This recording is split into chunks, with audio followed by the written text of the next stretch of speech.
Bismillahirrahmanirrahim. Assalamualaikum warahmatullahi wabarakatuh.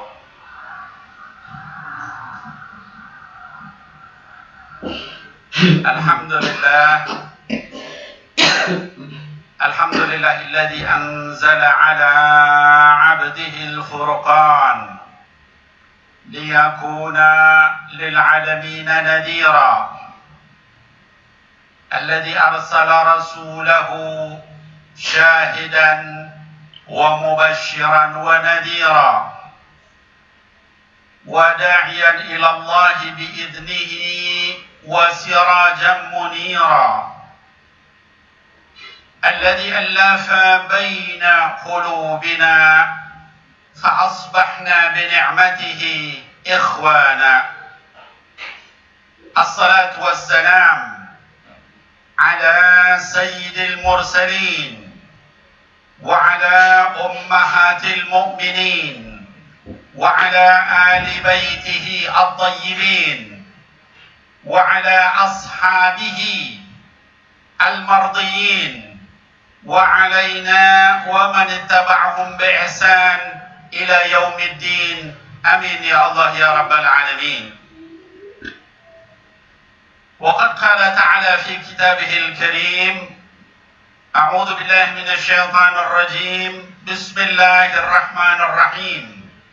محمد رسول الله والذين معه أشداء على الكفار رحماء بينهم تراهم ركعا سجدا يبتغون فضلا من الله ورضوانا سيماهم في وجوههم من أثر السجود ذلك مثلهم في التوراة ومثلهم في الإنجيل كزرع أخرج شطأه فآزره فاستغلظ فاستوى على سوقه يعجب الزراع ليغيظ بهم الكفار.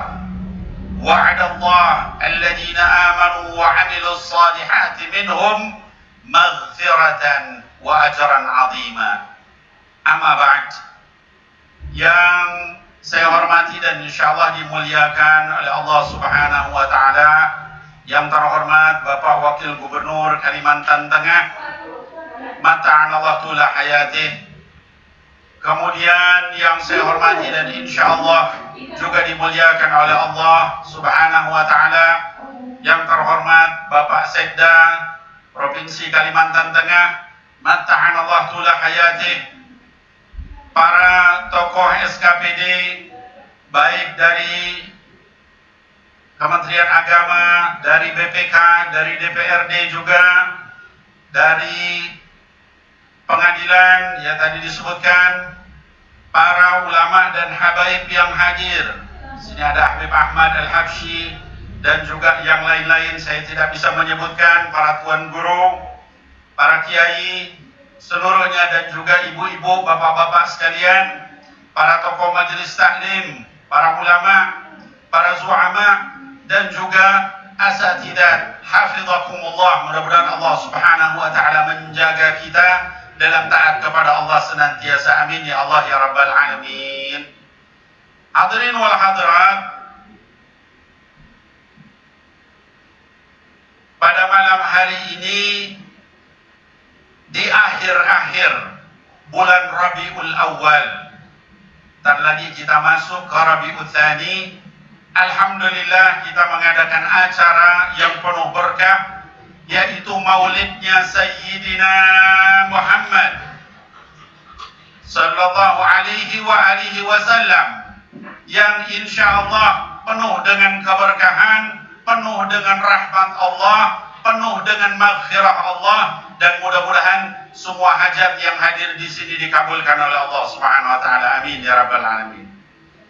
Hadirin wal hadirat, saya datang dari Jakarta. Saya adalah khadim Majelis Rasulullah sallallahu alaihi wasallam Pusat, yang alhamdulillah sekarang sudah 11 provinsi, 5 negara cabang-cabangnya, Kalau dulu zaman adik saya Habibana Mundir bin Fuad Al-Musawa rahimahullah ta'ala anhu itu se-Jabodetabek, alhamdulillah sekarang sudah 11 provinsi 5 negara. Jadi kerjaan saya Bapak Ibu sekalian keliling-keliling seperti ini ya. Sekarang di Kalimantan Tengah, nanti acara lagi Jawa Timur, cabang Majelis Rasulullah, kemudian juga sampai ke Singapura, Hong Kong, Australia, ya, Maroko, Malaysia, 5 negara cabang Majelis Rasulullah. Mohon doanya, mudah-mudahan Allah Subhanahu wa taala membesarkan majelis ini sebagai majelisnya Habibana Umar bin Muhammad bin Salim bin Hafidh, guru kami yang kami cintai dan dimuliakan oleh Allah. Amin ya Allah ya Rabbal Alamin. Hadirin wal hadirat, ini kita hadir dalam acara ini untuk memperingati Maulid Nabi Muhammad sallallahu alaihi wasallam. Sebelum saya berbicara banyak tentang hikmah dari Maulid, akhlak dari Sayyidina Muhammad sallallahu alaihi wasallam, saya ingin menyampaikan dulu. Ini karena sering ditanya dalam berbagai kesempatan, Bib, ngadain maulid itu dalilnya apa, Bib? Ada nggak yang nanya begitu? Kalau kita ngadain maulid, para habaib, para ulama, para kiai, para tuan guru, itu dalilnya apa? Hadirin wal hadirat yang dimuliakan Allah, para pencinta Sayyidina Muhammad sallallahu alaihi wasallam. Kalau ada yang nanya sama kita, sebenarnya dalil maulid itu ada nggak dalam Quran dan dalam sunnah Sayyidina Muhammad sallallahu alaihi wasallam? Maka jawab ada. Kalau ditanya lagi mana dalilnya di dalam Al-Quran, Allah Subhanahu wa ta'ala memberikan isyarah, memberikan arahan secara tersirat bahwa kelahiran setiap nabi dan rasul itu ada keberkahan di situ. Jadi Bapak Ibu sekalian, di dalam Quran Allah sebutkan yang namanya kelahiran seorang rasul itu pasti ada keberkahan. Mana buktinya? Salah satunya Allah berfirman, ibu-ibu sekalian, bapak-bapak sekalian, hadirin wal hadirat, di dalam surah Maryam ayat yang ke-33, surah yang ke-19 ayat ke-33. Kata Allah Subhanahu wa ta'ala di dalam ayat tersebut, ini bicara tentang Sayyidina Isa. Ada yang kenal Sayyidina Isa, Bu? Ada yang kenal, Bu? Bingung ditanya. Ya. Nanti kalau ditanya, kenal nggak? Kenal di mana, Bib? Ya. Kita tahu Nabiullah Isa adalah salah satu dari Rasul yang dimuliakan oleh Allah Subhanahu wa ta'ala. Dan karomahnya Sayyidina Isa, mukjizatnya Sayyidina Isa adalah salah satunya dari sejak masih kecil sudah bisa bicara. Bu, saya mau nanya, kalau ibu punya anak kecil masih bayi bisa ngomong nggak, Bu? Ngomongnya gimana kalau anak kecil masih bayi? Oe, gitu ya. Jadi nggak ada bayi yang masih kecil yang bisa bicara, kecuali hanya beberapa orang saja. Salah satunya adalah Nabi Isa alaihissalam. Ketika kemudian Sayyidatina Maryam, ibunya dari Nabi Isa, itu kemudian melahirkan seorang anak bayi laki-laki, maka orang-orang Bani Israel itu mencela kepada beliau. Ya Maryam, ya ukhta Harun, ma kana abuki imra'a saw wa ma kanat ummuki baghiyya. Wahai Maryam, wahai keturunannya Nabi Harun, bapakmu itu bukan seorang laki-laki yang suka main perempuan, dan ibumu juga bukan seorang wanita pelacur. Kenapa kamu bisa punya anak tanpa bapak begini? Lalu apa yang dilakukan oleh Sayyidatina Maryam? Bapak Ibu sekalian, Allah mengilhamkan supaya menunjuk kepada bayi yang baru lahir itu. Ketika ditunjuk oleh Sayyidatina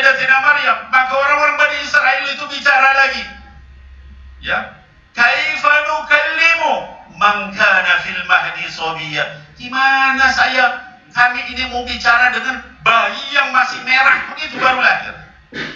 Tiba-tiba ibu-ibu sekalian, bapak-bapak sekalian, bayi itu berbicara. Qala inni Abdullah atani al-kitab wa ja'alani nabiyya. Bayi itu berkata tiba-tiba, saya adalah seorang hamba Allah. Saya akan diberikan kitab oleh Allah Subhanahu wa taala dan dijadikan nabi nanti oleh Allah Subhanahu wa taala. Wa ja'alani mubarakan aina ma kunt, dan kemanapun saya pergi berjalan itu ada keberkahan di daerah itu. Cirinya seorang nabi dan rasul itu kalau dia jalan ke satu tempat, daerah itu kering tiba-tiba jadi subur. Kalau dia datang ke satu tempat, daerah di situ sapinya nggak bisa mengeluarkan susu, datang seorang nabi atau rasul tiba-tiba keluar susunya. Ada daerah yang kena penyakit, tiba-tiba penyakitnya hilang. Itu cirinya seorang nabi dan rasul. Salah satu mukjizat. Mubarakan aina ma kunt. Kemanapun saya berada, berkah tempat itu. Ya. Terakhir Nabi Isa berkata, wassalamu alaika wassalamu alayya yauma wulidtu wa yauma amutu wa yauma ub'atsu hayya. Keselamatan, keberkahan, pahala Allah pada hari saya dilahirkan, hari saya diwafatkan, dan hari nanti saya dibangkitkan kembali. Bu, yang bilang hari kelahiran Nabi Isa ada keberkahan siapa? Nabi Isa. Ya. Jadi setiap nabi itu pada saat lahir pasti ada keberkahan. Ya. Dan itu Allah bilang di dalam Al-Qur'an. Lalu orang-orang ini bilang lagi, ya itu kan kata-kata Nabi Isa. Ada nggak yang kata-kata Allah bilang bahwa hari lahir seorang nabi dan rasul itu ada keberkahan?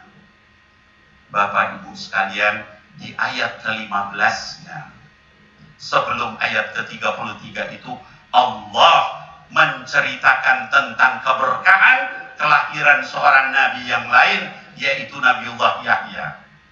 Ibu kenal Nabi Yahya, Bu? Siapa Nabi Yahya? Coba saya tanya. Pak tahu, Pak? Tahu. Yaitu putra dari Nabi Zakaria. Malu-malu. Macung yang tinggi, Nabi Zakaria. Jadi Nabiullah Yahya pada saat kelahirannya kata Allah, wa salamun alaihi yauma wulida wa yauma yamutu wa yauma yub'atsu hayya. Keselamatan, keberkahan, pahala pada hari Nabi Yahya dilahirkan. Jadi saya mau nanya Bapak Ibu sekalian, kalau Nabi Isa lahirnya ada keberkahan, ada pahala, ada juga kedamaian, ketentraman. Nabi Isa juga begitu, kira-kira Nabi Muhammad sallallahu alaihi wasallam ada nggak keberkahan pada hari lahirnya? Ya Bu? Ada nggak Bu?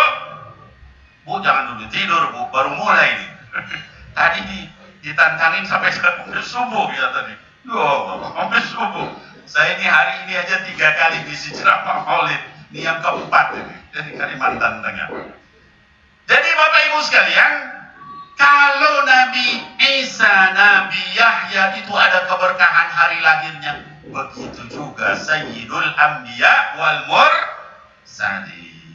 Jadi kalau ada yang nanya, kenapa ngadain? Emang ada keberkahan lahirnya seorang nabi? Maka kita jawab, ada. Yang bilang adalah Allah Subhanahu wa ta'ala. Lalu nanya lagi nih orang, tahu gak siapa orangnya? Tetangga kita, kan orang Jakarta. Tetangga kita. Saudara kita juga. Nanya lagi, Beb, ada nggak dalam hadis? Tapi minta hadisnya yang sahih. Masya Allah ya. Udah dijelasin dalam Quran, masih nanya lagi. Ada nggak dalam hadis, Beb, bahwa kelahiran Nabi Muhammad itu ada keberkahan sehingga kita ngadain maulid? Hadirin wal hadirat, ada. Salah satunya adalah di dalam Sahih Muslim hadisnya sahih.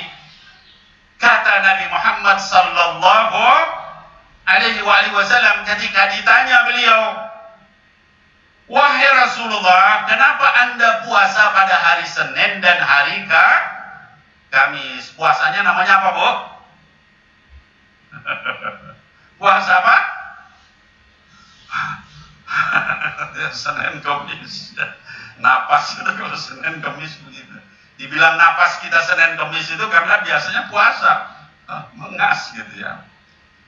Ketika Rasulullah Shallallahu Alaihi Wasallam ditanya tentang puasa hari Senin dan Kamis, lalu beliau menjawab, kata beliau, "Fihi wulidtu wa fihi unzila alayya." Wa fi ba'd riwayatin, "Wa fihi unzila alayya al-Quran." Karena pada hari itulah saya dilahirkan dan hari itulah diturunkan Al-Quran. Hadirin wal hadirat, yang bilang dalam hadis pada saat lahirnya Nabi Muhammad itu ada keberkahan, lalu kemudian beliau sampai puasa, ibadah khusus di hari lahirnya beliau sallallahu alaihi wasallam. Yang bilang begitu siapa? Rasulullah sallallahu alaihi wasallam. Jadi jangan kemudian kita, nggak ada dalilnya, ya. Ngapain kita ngadain maulid pada saat lahirnya Rasul itu nggak ada dalilnya? Ya Allah, dalam Quran dijelaskan hari kelahiran Rasul itu beda dengan kelahiran kita, ya Bu. Kalau kelahiran kita biasa-biasa, kalau kelahiran Rasul itu lain.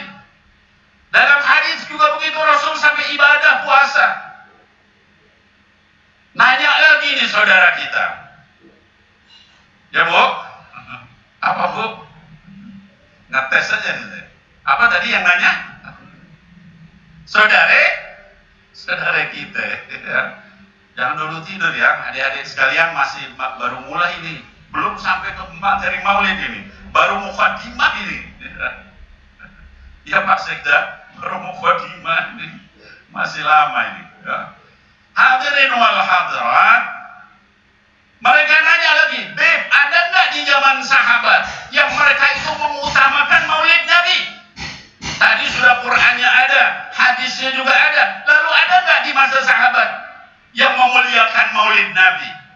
Nganggap maulid itu beda sama yang lain, sehingga kemudian dijadikan sesuatu yang lebih dari yang lain.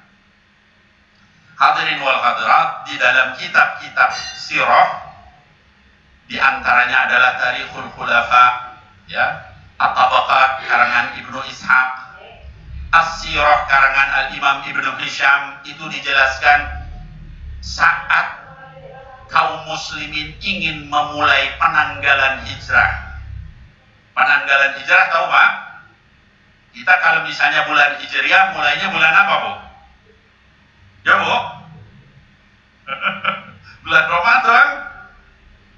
Bulan Muharram. Kirain Ramadan. Biar ngantuk Bu. Jadi hadirin wal hadirat, kita awal yang namanya tahun baru hijrah itu adalah bulan Muharram.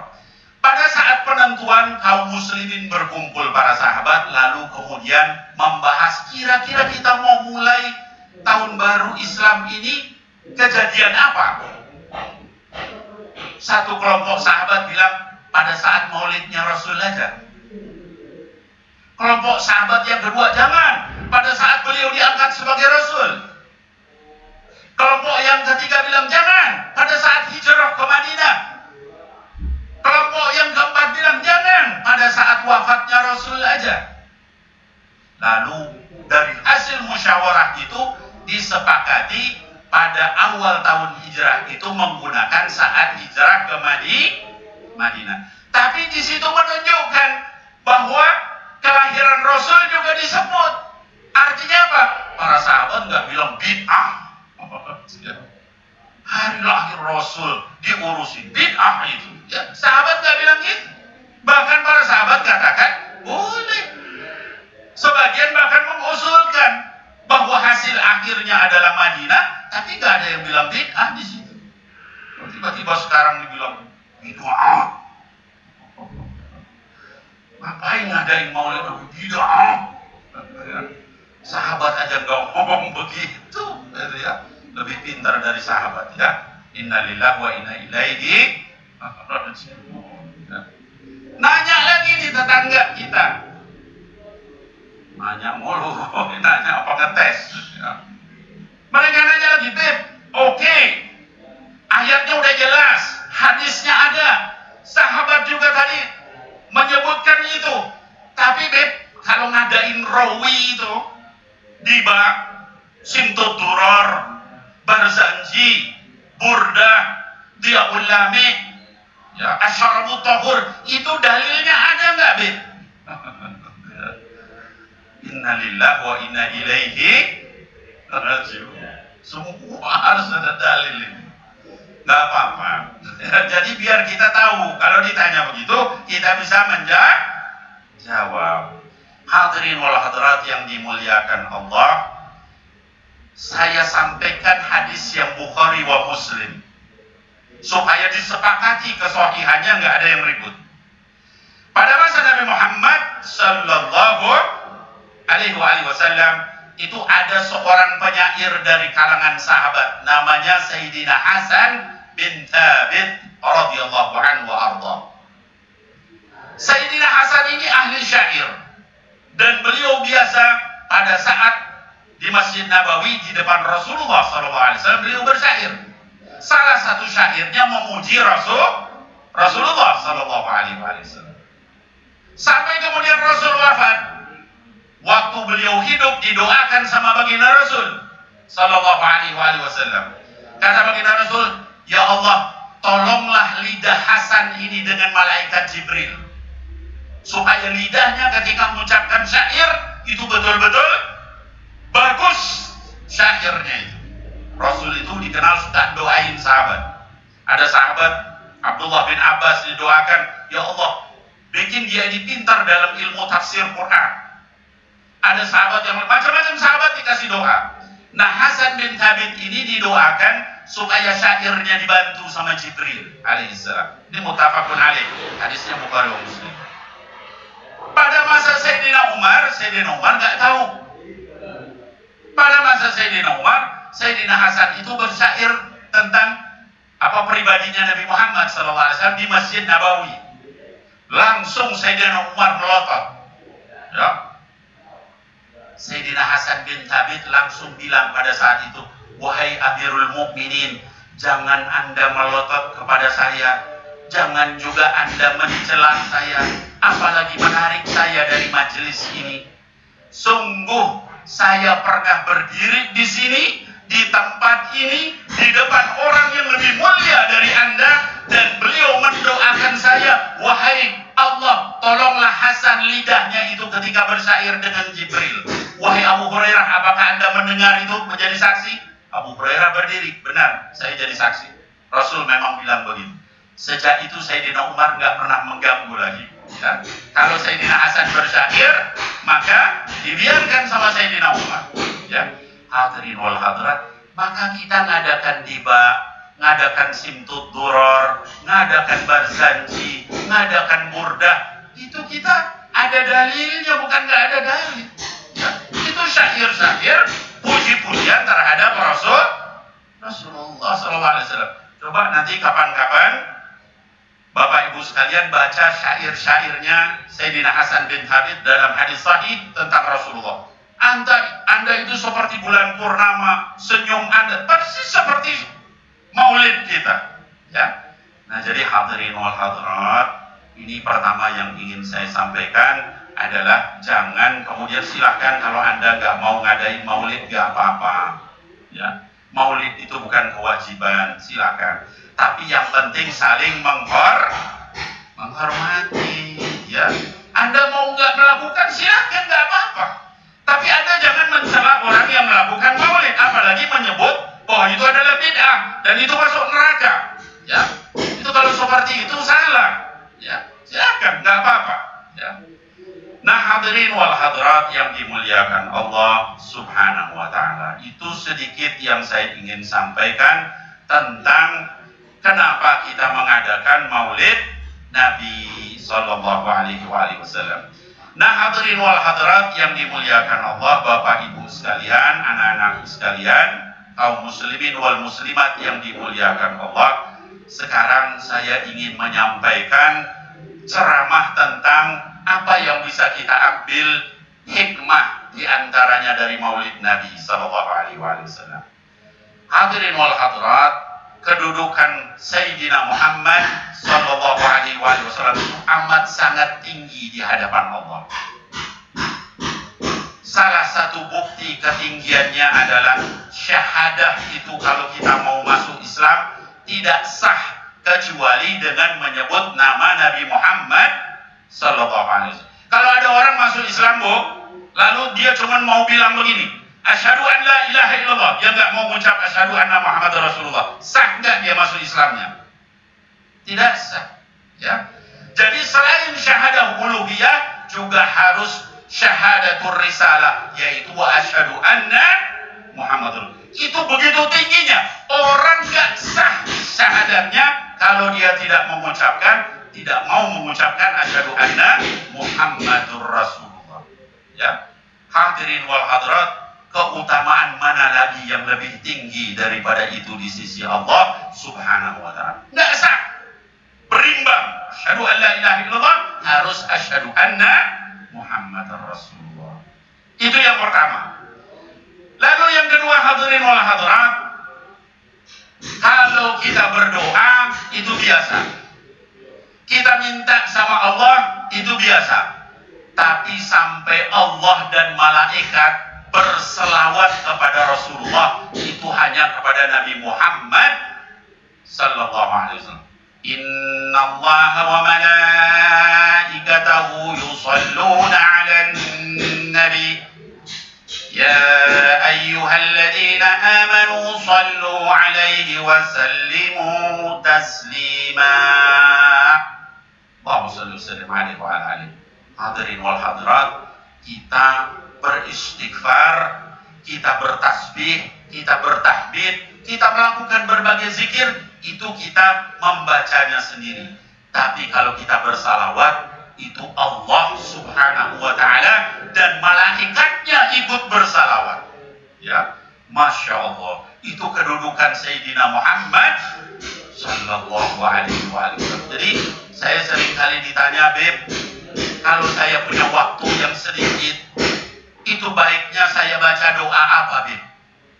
Apa saya istighfar, apa saya baca tasbih, apa baca tahlil, apa baca yaman? Saya katakan kalau waktunya sedikit, baca salawat saja. Kenapa, Beb, begitu? Karena Allah dan malaikat itu ikut membaca salawat.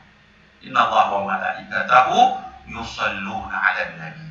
Wahai orang-orang beriman, maka kalian juga harus sallu alaihi wa sallimu taslima. Salawatlah kepada Rasul dan juga ucapkan salam kepada Rasul. Bapak Ibu sekalian, saya ingin juga memberikan pada saat ini oleh-oleh.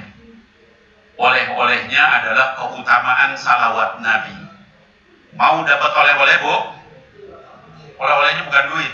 Kalau duit minta sama Pak Wagub sama Pak Sekda gitu. Tadi dikasih berapa tadi? 100 juta ya? Iya nak ya? Masya Allah, berkah. Pokoknya kalau urusan duit sama beliau. Kalau sama Habib minta ilmu aja sama zikir. Saya ijazahkan satu zikir yang luar biasa, yaitu salawat. Salawatnya bisa salawat apa saja. Saya bacakan haditsnya, bunyinya begini. Dalam satu ketika ada seorang sahabat namanya Sayyidina Ubay ibn Ka'ab radhiyallahu anhu wa ardhah. Kata Sayyidina Ubay ibn Ka'ab, ibu-ibu sekalian, wahai Rasulullah, kalau saya mau bersalawat, itu sebaiknya berapa banyak saya bersalawat?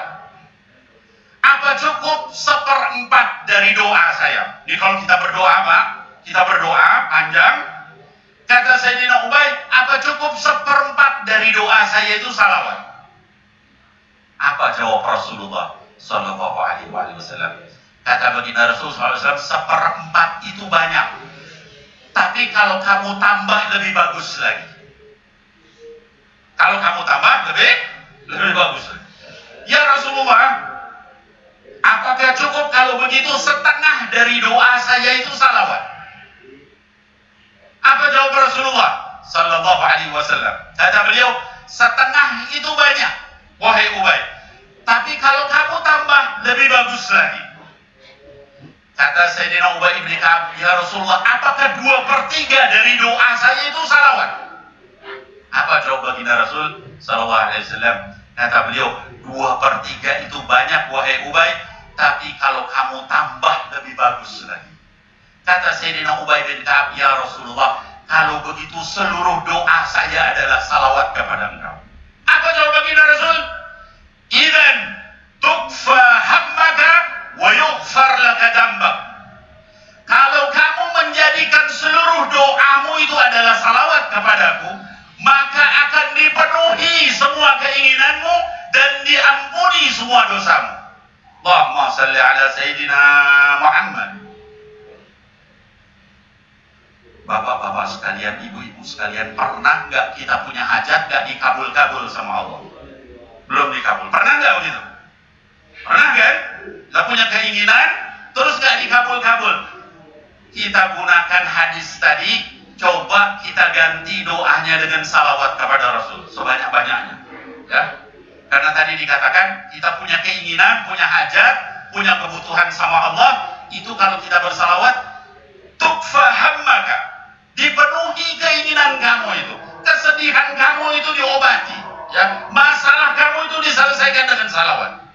Kemudian keutamaan yang kedua, wa yughfar laka dzambak, dan juga dosa-dosamu akan diampuni oleh Allah Subhanahu wa taala. Jadi hadirin wal hadirat, saya mengamalkan hadis ini dan saya selalu diberikan sama Allah Subhanahu wa taala keinginan saya. Kalau sudah kepepet, ya, kita udah berdoa sudah, sedekah sudah, tahajud sudah, baca Quran sudah, sholat sunnah sudah, puasa sudah, tapi hajat itu masih belum dikabulkan, itu saya ganti dengan salawat. Sampai mata saya itu berurayan air mata karena ingat Sayyidina Muhammad SAW, itu dikabul sama Allah, ya.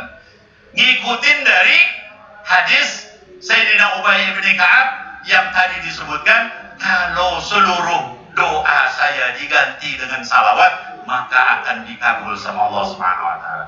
Hadirin wal hadirat, ini saya ijazahkan kepada antum sekalian, ya, silahkan diamalkan, silahkan diajarkan lagi sama yang lain, ya. Kalau ada kita lihat punya teman, ya, atau bahkan mungkin suami atau istri kita atau anak kita, dia punya hajat tapi belum dikabul-kabul, ajarkan ini, ya. Ganti semua doanya dengan salawat sama Rasul, tapi salawatnya yang khusyuk, ya. Allahumma sholli ala sayyidina Muhammad wa ala kemana-mana, jangan begitu, ya. Itu nggak niat namanya, ya, salawatnya. Tapi salawat yang khusyuk kepada baginda Nabi Muhammad SAW dalam hadis sahih itu betul-betul akan dikabulkan doanya oleh Allah Subhanahu wa taala. Hadirin wal hadirat, ini tentang keutamaan salawat kepada baginda Rasul sallallahu alaihi wasallam. Kemudian yang berikutnya saya ingin sampaikan bahwa Allah Subhanahu wa taala itu memberikan 3 sifatnya kepada Sayyidina Muhammad sallallahu alaihi wasallam. Yang pertama adalah sifat rahmah. Allah itu Ar-Rahman. Kata Allah, wa rahmati wasi'at kulla syai'. Yang namanya kasih sayangku itu meliputi segala sesuatu, ya, baik di dunia maupun di akhirat. Lalu Allah menyebutkan tentang kasih sayang Sayyidina Muhammad, wa ma arsalnaka illa rahmatan lil alamin. Kasih sayang Nabi Muhammad itu sallallahu alaihi wasallam itu bukan hanya untuk sekedar orang Islam, tapi lil alamin, sampai binatang, sampai tumbuhan, seluruh alam semesta ini itu merasakan kasih sayang Nabi Muhammad sallallahu alaihi wasallam. Dalam satu kesempatan, Bapak Ibu sekalian, pernah Rasul sedang berada di atas gunung Uhud. Lalu tiba-tiba malaikat Jibril menyampaikan kepada beliau, wahai Rasulullah, gunung ini menyatakan bahwa dia mencintai Anda. Allahumma sholli ala Sayyidina Muhammad. Dalam kesempatan lain beliau pernah berkhutbah nyender di satu pohon. Setelah Masjid Nabawi direnovasi, beliau tidak nyender lagi di pohon itu. Pohon itu nangis. pengen disenderin sama Rasulullah. Allahumma salli ala Sayyidina Muhammad. Hadirin wal hadirat, kalau pohon aja begitu cintanya sama Rasulullah, gunung begitu cintanya, masa kita nggak sungguh-sungguh cinta sama beliau sallallahu alaihi wasallam. Hadirin wal hadirat, beliau itu begitu cinta sama kita sampai beliau katakan, lagi duduk begini di depan sahabatnya, beliau bilang, alangkah kangennya saya kepada saudara-saudara saya. Kata para sahabat, ya Rasulullah, hal nahnu ikhwana, bukankah kami ini semua adalah saudara-saudara Anda? Apa jawab beliau? La, bal antum ashabi, kalian itu hanya sahabat-sahabatku. Saudara-saudaraku itu adalah mereka yang gak pernah melihat aku, tidak pernah bertemu dengan aku, tapi beriman kepada aku. Alangkah kangennya aku kepada mereka. Siapa itu? Insya Allah kita semua. Amin ya Allah ya Rabbal Alamin. Ya.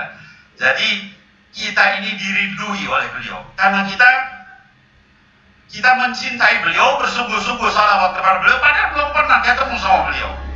Nah maka hadirin wal hadirat, itulah kasih sayang beliau. Yang kedua, sifat Allah yang diberikan kepada beliau adalah Raufur Rahim. Rauf itu maha pemaaf. Bapak ibu sekalian, Rahim itu penyayang. Kata Allah, innallaha bin nasi la Raufur Rahim. Lalu kata Allah Subhanahu wa taala tentang Rasulullah, laqad ja'akum rasulun min anfusikum azizun 'alaihi ma 'anittum harisun 'alaikum bil mu'minina raufur rahim. Kata Allah Subhanahu wa taala, Nabi Muhammad itu juga rauf dan rahim. Itu sifat Allah Subhanahu wa taala. Begitu indahnya beliau, begitu tingginya beliau. Maka kita sungguh-sungguh di dalam bersalawat kepada beliau. Sampai Allah tuh begitu cinta sama beliau. Yang ketiga apa? Yang ketiga Bapak Ibu sekalian adalah sifat Allah Al-Azim. Kata Allah, fasabbih bismi rabbika Al-Azim. Bertasbihlah dengan memuji Allah yang Maha Agung. Lalu Allah berfirman tentang Sayyidina Muhammad sallallahu alaihi wasallam, wa innaka la'ala khuluqin azim. Dan sesungguhnya engkau itu wahai Muhammad benar-benar punya akhlak yang sangat agung. Kita manusia biasa itu hanya akhlaknya mulia. Innama bu'ithu liutammima makarimal akhlak. Akhlaknya karim. Tapi untuk Sayyidina Muhammad sallallahu alaihi wasallam dikatakan wa innaka la'ala khuluqin azim, ya, sangat agung akhlak beliau. Nah hadirin wal hadirat, dengan itu semua maka kewajiban kita untuk mengikuti sunnah beliau, kewajiban kita untuk memperbanyak salawat kepada beliau, kewajiban kita untuk mengikuti akhlak beliau dalam kehidupan kita, membaca sirah beliau supaya kita makin kenal, karena makin kenal kita akan makin cinta. Kalau kita nggak pernah kenal, kita cuma bacanya buku-buku tentang novel, buku-buku tentang sinetron, buku-buku tentang segala macam hal-hal yang begitu, bagaimana kita mau cinta kepada Sayyidina Muhammad sallallahu alaihi wasallam. Hadirin wal hadirat, ini mudah-mudahan yang bisa saya sampaikan, mudah-mudahan ini bermanfaat ya buat saya terutama dan juga buat kita sekalian.